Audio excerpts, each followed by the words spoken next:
नमस्कार, जय जोहार, जय छत्तीसगढ़। मैं आंचल और आप देख रहे हैं MKS स्टूडियो CG। छत्तीसगढ़ शराब घोटाले में ईडी का बड़ा एक्शन। पूर्व आबकारी मंत्री और कांग्रेस नेता कवासी लखमा सहित अन्य यहां छापा।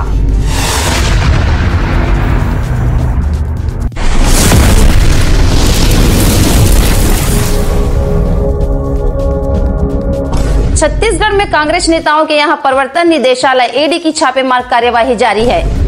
इनमें सबसे बड़ा नाम कवासी लखमा का है, जो पूर्व आबकारी मंत्री है। उनके निवास नागासार समेत 4 ठिकानों पर छापा पड़ा है। फिलहाल कांग्रेस की ओर से कोई प्रतिक्रिया नहीं है। शनिवार सुबह से जारी ईडी का एक्शन। सुकमा में 4 स्थानों पर ईडी का कार्यवाही।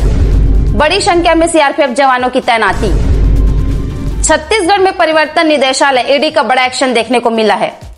ईडी की टीम ने शराब घोटाले मामले में शनिवार सुबह रायपुर में पूर्व मंत्री कवासी लखमा घर छापा मारा है। लखमा के धर्मपुरा में स्थित घर पर अधिकारियों की फौज पहुंची। इस दौरान भारी संख्या में CRPF के जवान भी मौजूद रहे, जिन्होंने लखमा के निवास को घेर लिया। इसी तरह सुकमा में कवासी लखमा के बेटे हरीश लखमा सहित कई कांग्रेस नेताओं के घर ईडी की कार्यवाही जारी है।